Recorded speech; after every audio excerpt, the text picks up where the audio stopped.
அன்பான வணக்கம் மக்களே. உங்கள் அனைவரையும் மீண்டும் இந்த காணொளியில் சந்திப்பதில் மிக்க மகிழ்ச்சி அடைகிறோம். மதுரை சீரீஸ்ல அடுத்ததாக நம்ம பார்க்கக்கூடிய கதை இதோ உங்களுக்காக. இந்த நூற்றாண்டிலும் கணவனும் மனைவியும் போன்று மாறி மாறி ஒரு பழம்பெரும் நகரத்தை இருவரும் ஆட்சி செய்து வந்து கொண்டிருக்கின்றனர். மக்கள் அவர்கள் இருவரும் இன்னும் இந்த பூ உலகில் வாழ்ந்து வருவதாகவே நம்பிக்கிருக்கின்றனர். அதில் அந்த பெண்ணை பற்றி சொல்லவே வேண்டாம். அவளது பெயரை சொன்னாலே கைகளை தூக்கி கும்பிடுவார்கள். அவளது திருமண நாளன்று வீதியில் இறங்கி விசாரித்தால் ஏதோ தாங்கள் பெற்ற பிள்ளைக்கு திருமணம் நடப்பது போலவே பேசுவார்கள் அந்த நகர மக்கள். என்ன ஆச்சரியம், நீங்கள் யாரை பற்றி சொல்லிக் கொண்டிருக்கிறீர்கள் என்பதை பற்றி நீங்கள் இப்பொழுது யூகித்திருப்பீர்கள். ஆம், அந்த சொக்கநாதரை பற்றியும் மீனாட்சி அம்மையை பற்றியும் தான் சொல்லுகிறேன். ஆமாம் அன்பர்களே, அம்மையும் அப்பனும் சேர்ந்து மதுரை என்னும் பழம்பெருமையான நகரை தங்கள் ஆட்சிக்கு கீழ் வைத்திருக்கின்றனர். கோட்டையில் வேறு ஒருவர் முதலமைச்சராக இருக்கலாம், ஆனால் இங்கு மீனாட்சி தான் எப்பொழுதும் ராணி. தடாதகை பெருமாட்டி பசீலலும் பிள்ளைக்கு பால் கொடுக்கும் தாயே போன்றவள் அல்லவா. அவளது அருளின்றி மதுரையில் ஒன்றும் நடக்காது.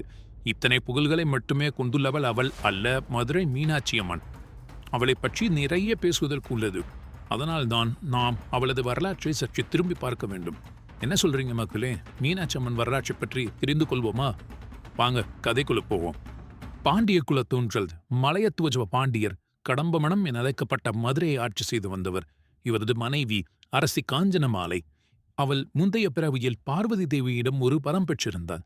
நாடு நன்றாக இருந்தது. மக்கள் எல்லோரும் நலமுடனும் வாழ்ந்தனர். ஆனால் ஒரே ஒரு குறையே இருந்தது. அந்த ராஜ்யத்தில் அடுத்த தலைமுறைக்கான வாரிசு தலைக்காமல் இருந்தது.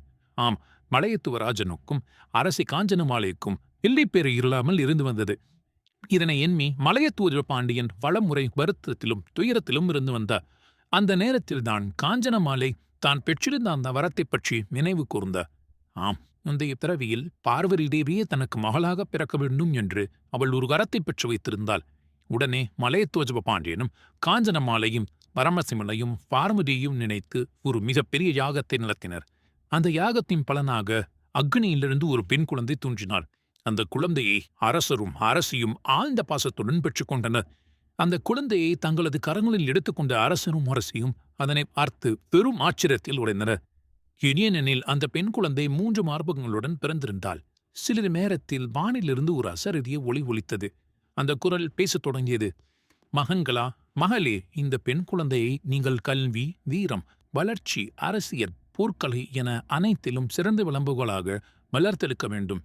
இவள் இந்த பூ உலகையும் கத்தியாளும் பராசக்தியின் வடிவமாகவே பிறப்பெடுத்திருக்கிறாள். அவளுடைய இந்த குறையை நீங்கள் நினைத்து வருந்த வேண்டாம். அவளுடைய மணாளனை காணும் பொழுது அவளுடைய 3வது மார்பகம் மறைந்து போகும் எனச் சொல்லி கருத்தை கூறி அசரீதியை அமைதியானது. அதன் பின் இந்த அரச தம்பதியினர் அந்த குழந்தையை அசரீதியை கூறியது போலவே கல்வி, வீரம், அரசியல், போர்க்கலை என அனைத்து துறைகளிலும் தலை சிறந்து விளங்க செய்தனர். காலம் கடந்தது. அவளும் வளர்ந்தாள். அரசியல் நுண்ணறிவு, போர் வல்லமை, கல்வியில் மேன்மை என அனைத்திலும் சிறந்தவளாக மாறி வந்தாள் தடாதகை. காலங்கள் உருண்டோடின. தடாதகை தன்னுடைய இளம்பருவத்தை உச்சத்தில் எட்டினாள். ஆம், மீனாட்சிக்கு பட்டாபிஷேகம் நடத்தி வைக்க மலையத்துவ பாஜியின் முடிவு செய்தார். அதன்படி அனைவருக்கும் அழைப்பு விடுக்கப்பட்டது. முதல் முறையாக ஒரு பெண் பதவியேற்கிறாள் என்பதை பொறுத்து கொள்ளாமல் சிலர் வராமலும் போயினர். அவர்களை விட்டுவிடுங்கள். ஆனால் நல்லுள்ளம் படைத்த பல பேர் அந்த அவைக்கு வந்து சேர்ந்தனர். மீனாட்சி பட்டாபிஷேகம் நடைபெற அனைத்து ஏற்பாடுகளும் சிறப்பாக நடந்து முடிந்தது. நாளும் நெருங்கியது.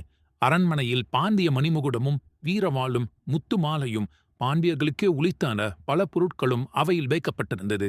நேரம் நெருங்கியது. மீனாட்சி தலையில் மகுடம் சூட்டப்பட்டு கையில் வீரவாளும் மலையில் மணிமுகுடமும் வைத்து அவளை அரசியாக அரியாசனத்தில் அமர்த்தினார் மலைத்துவ பாண்டியன். பின்னர் மீனாட்சி திக்விஜயம் மேற்கொண்டாள். 4 திசைகளிலும் படையெடுத்து வெற்றி பெற்றாள். அவளது கண்ணில் பட்ட நகரங்களும் நாடுகளும் அனைத்தையும் அவள் வெற்றி கொண்டாள். அவள் தமிழ் வரலாற்றில் முதல் பெண்ணரசியாக திகழ்ந்தாள். அந்நாள் முதலில் மீனின் வடிவத்தை ஒத்த விழிகளை உடையவளாக இருந்ததனால் மக்கள் அவளை அன்போடு மீனாட்சி என்ற பெயரோடு அழைக்கத் தொடங்கினர்.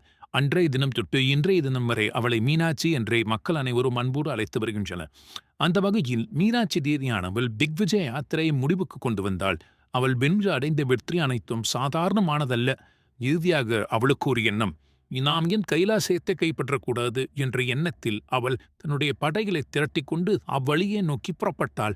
அவளது வீர யானைகளும் வீரர்களும் கேடயமும் கொடியும் தாங்கிய அஸ்ததிக் படைகளும் இந்திரனின் அக்னி, யமன், வாயு, குபேரன், வருணன் நிருதன் ஈசானன் என அனைவரையும் வென்று முன் சென்றாள். ஈசனின் காவலாளியாகிய நந்தியையும் வென்று அவளது வெற்றிக்குள் அடக்கினாள். இந்த வெற்றி சாதாரணமானதல்லவே, கைலாசத்தையே கைப்பற்றியது போன்றதல்லவா? இவ்வாறு மீனாட்சி கைலாசத்தை அடைந்தாள். அங்கு ஒரு கணம் ஈசனை பார்த்தாள். அந்த நிமிடத்தில் ஈசனும் அவளை பார்த்தார். அவளது மனம் அவரை நோக்கியது, அவருடைய மனமும் இவளை நோக்கியது. அந்த கணமே சொக்கிப் போனார் அவர். அதனால்தான் சொக்கநாதர் என்ற பெயர் பெற்றது என்று மக்களால் கூறப்படுகிறது. மீனாட்சி பார்வதி தேவியின் அம்சமாக இருக்கிறாள் என்பதற்கான சாட்சியமாகவே அங்கே உருகுலைந்தது. அவள் சிறுவயதில் பெற்ற வரத்தை நினைவு கூர்ந்தாள். என் மணவாளனை கண்டவுடன் 3வது மார்பகம் தானாகவே மறைந்துவிடும் என்று கூறியிருந்தார்கள் அல்லவா என்று அவள் மனதிற்குள் தோன்றியது.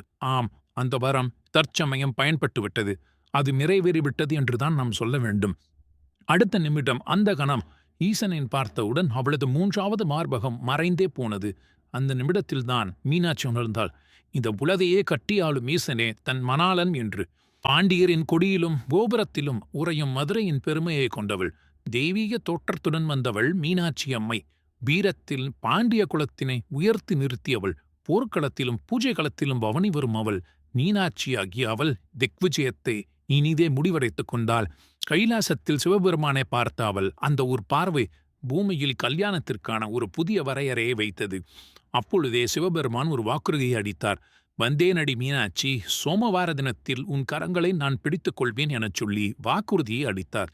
அந்த வாக்கின் பிறப்பாகவே சித்திரை மாத சோமவாரத்தில் மதுரையில் சௌந்தர பாண்டியனாக சிவபெருமான் உருப்பெற்றார். அதோடல்லாமல் மீனாட்சியுடன் திருமணம் புரிந்து கொண்டு தேவர்களும் முனிவர்களும் காந்தர்வர்களும் எல்லோரும் மங்களவாத்தியங்கள் இசைக்க மல்லிகை மஞ்சள் தூவல்களால் முத்து மலர் மலையில் அந்த திருமண காட்சி நடந்து முடிந்தது. இதை காண கண்கோடி வேண்டுமல்லவா? ஆதலாலேயே மூவுலகும் ஓரிடத்தில் திரண்டு நின்றது மதுரையில்தான் என்பதை நாம் அறிந்து கொள்ள இயலுகிறது. இந்த நிகழ்வுகள் அனைத்தும் இன்றைய தினமும் ஆண்டுதோறும் ஒவ்வொரு சித்திரை மாதத்திலும் நடைபெற்று வருகிறது என்பது குறிப்பிடத்தக்க ஒன்றாகும். அந்த திருமண காட்சியை ஒரு தெய்வீக ஆசீர்வாதமாக கொடுத்தவர்தான் மீனாட்சி நந்தன். ஆம், அவரை பற்றி உங்களுக்கு தெரியுமல்லவா? அழகரை பற்றித்தான் கூறுகிறேன். வருடந்தோறும் திருமணத்திற்கு தற்பொழுதும் தாமதமாகத்தான் வந்து கொண்டிருக்கிறார்.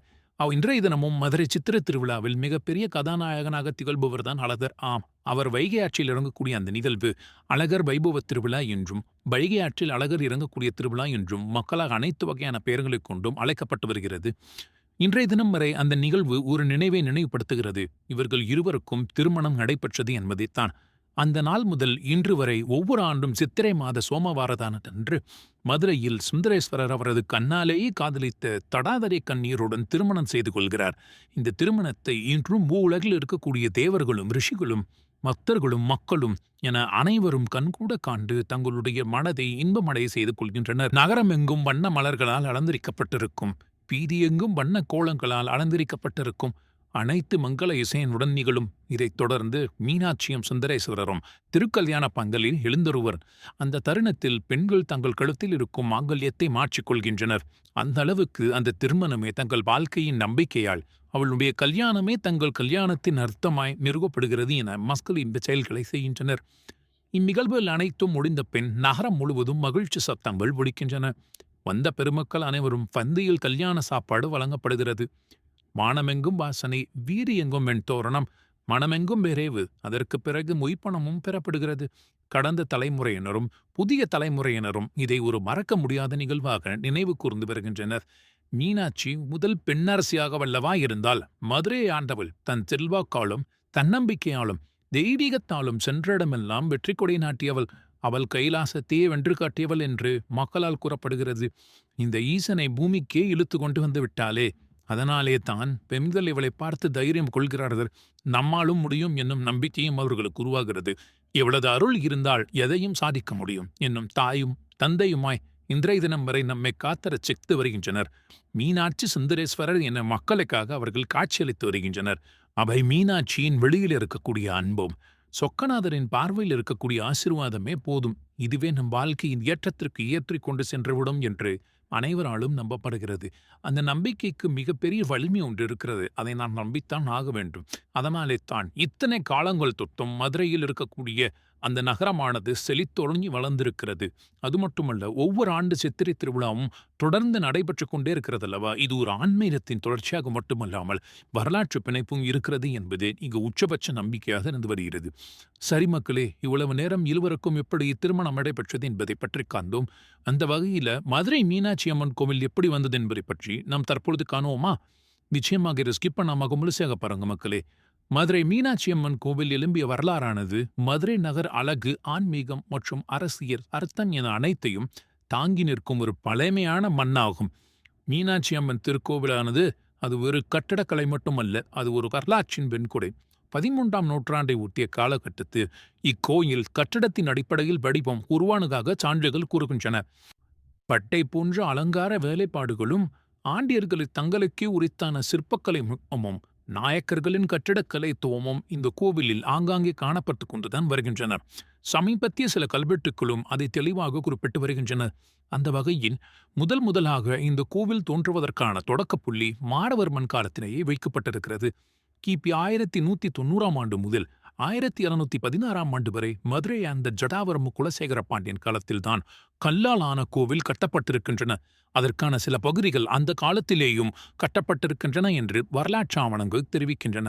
அதற்கு பிறகும் இந்த 2ஆம் மாரவர்ம சுந்தரபாண்டியன் காலத்தில் கோவிலின் பல பகுதிகள் புதுப்பிக்கப்பட்டும் பல சிற்பங்கள் இணைக்கப்பட்டும் இருக்கின்றன. அதற்கு பிறகாக கிபி 1220 முதல் 1230 வரை ஈசால தேசத்தை ஆட்சி புரிந்து வந்த சோமேஸ்வர சக்கரவர்த்தி மதுரையில் சில காலம் தங்கி மீனாட்சி அம்மனுக்கென சில சிறப்பு பூஜைகளை நடத்தி வந்தார்.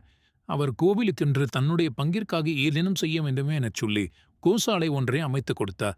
அதற்கான கல்வெட்டுக்கள் தற்பொழுது வரை காணப்பட்டு வருகின்றன. அதன் பிறகாகத்தான் மாலிகாஃபர் படை என்னும் படை மதுரையில் நுழைந்தது. இந்த படை மதுரைக்குள் நுழைந்ததிலிருந்து அதன் தாக்கம் மிக கொடூரமாக இருந்தது. இதன் விளைவாக அடுத்த 50 ஆண்டுகளுக்கு எந்தவிதமான கல்வெட்டுக்களும் காணப்படவில்லை. ஆனால் விஜயநகர பேரரசர் கிருஷ்ணதேவராயர் அன்னையின் அருளை நாடி ஆன்மீக பயணமாக மதுரை வந்தடைந்தார். அவர் மீனாட்சி அம்மன் கோவிலில் தனிப்பட்ட பூஜை ஒன்றை நடத்தினார். அதையடுத்து திருஞான சம்பந்தர் என்னும் ஒரு ஊரை அவர் தானமாக வழங்கினார். மேலும் 500 பொற்காசுகளையும் தானமாக வழங்கினார் என்பது வரலாற்று சான்றுகளாக இருந்து வருகின்றன. விஜயநகர மன்னர்களில் பெருமுயற்சியால் மீனாட்சி அம்மன் கோவில் முழு கட்டமைப்பை எட்டி இன்றைய தினம் நாம் பார்க்கக்கூடிய சிறப்பான கோபுரங்களோடு சிறந்து விளந்து வருகிறது. இத்தனை அற்புதங்களுக்கும் வீரத்திற்கும் கல்விக்கும் சொந்தக்காரியாக விளங்கக்கூடிய மீனாட்சி அம்மை நிகழ்காலத்தில் ஏதேனும் அற்புதங்களை புரிந்திருக்கிறாள் என்ற கேள்வி நம் மனதிற்குள் எழுந்தால் ஆம் என்ற பதிலே அதற்கு விடை.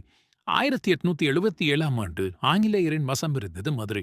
இந்தியாவின் ஒரு பெரிய பகுதியை ஆட்சி செய்து வந்திருந்த குவீன் விக்டோரியா தேவி உலகில் இருக்கக்கூடிய உயர்ந்த ஆபரணங்களை சேகரித்து வைத்ததில் அவளுக்கு ஒரு மிகப்பெரிய ஆர்வம் இருந்து வந்தது.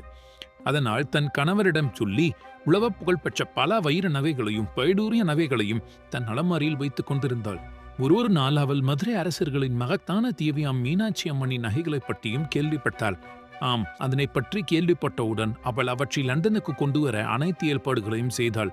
மீனாட்சி அம்மனின் நகைகள் அனைத்தும் பாதுகாப்பாக இங்கிருந்து லண்டனுக்கு புறப்பட்டுச் சென்றனர். அதில் 10 அபய கற்கள் பதித்த நீல நிற பட்டயத்தை அந்த நகைகளின் குவீன் விக்டோரியா கையில் எடுத்து பார்த்தவுடன் அவள் அந்த நகைகளில் ஒரு தெய்வீக சக்தியை உணர்ந்ததாக அவள் கூறியிருக்கிறாள். உடல் முழுவதும் ஒரு அதிசய உணர்வு உடனே அவள் மனதில் தோன்றியது. இவை மனிதர்களுக்கானவை அல்ல, இது ஒரு தெய்வீக சக்தியின் உரிமை என்று அவள் மனம் அவளிடம் கூறியது.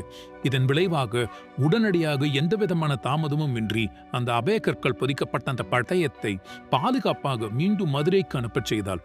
இந்த நிகழ்வுக்கு பின்னால் ஒரு கருத்து. பாண்டிய குலத்தின் திருமகளின் நகைகளில் கை வைத்தால் அதற்கான தாக்கத்தை எதிர்கொள்வதற்கான சக்தி துளியாவது இருக்க வேண்டாமா? ஏனென்றால் அது மீனாட்சியின் திருவிளையாடல்களில் ஒன்றாக நடைபெற்றது. ஆம், அவளின் நகைகள் மீது கை வைத்தால் என்னவாகும் என்று அவள் உணர்த்த வேண்டும் அல்லவா? அதற்காகத்தான் இந்த செயல்கள் என்று நாம் புரிந்து கொள்ள இருக்கிறது. அவ்வளவுதான் மக்களே, இந்த காணொளி இத்துடன் நிறைவை எட்டி இருக்கிறது. அடுத்த தொகுப்புல உங்களிடம் நாங்க அனைத்து வகையான தகவல்களையும் பகிர்ந்து கொள்ள இருக்கிறோம். நிச்சயமாக நீங்கள் கேள்விப்படாத பல தகவல்கள் இந்த காணொளியில இருக்கு. அதனால உங்களுடைய நண்பர்களுக்கு நம்முடைய வீடியோ லிங்க் ஷேர் பண்ணுங்க. மறக்காம அவங்களை சப்ஸ்கிரைப் பண்ண சொல்லுங்க, லைக் பண்ண சொல்லுங்க. நீங்கள் தான் இந்த சேனலுக்கு மிகப்பெரிய தூணாக விளங்கி வரீங்க. தொடர்ந்து நமக்கு கொடுக்கிற சப்போர்ட்டுக்கு உங்களுக்கு தலை வணங்கி நாங்க வணக்கத்தை செலுத்திக் கொள்கிறோம் மக்களே. மற்றும் ஒரு தொடர்கதையில உங்களோடு சந்திக்கும் வரை உங்களிடம் இருந்து விடை பெறுவது தமிழ் கதைகள் உங்கள் நண்பன்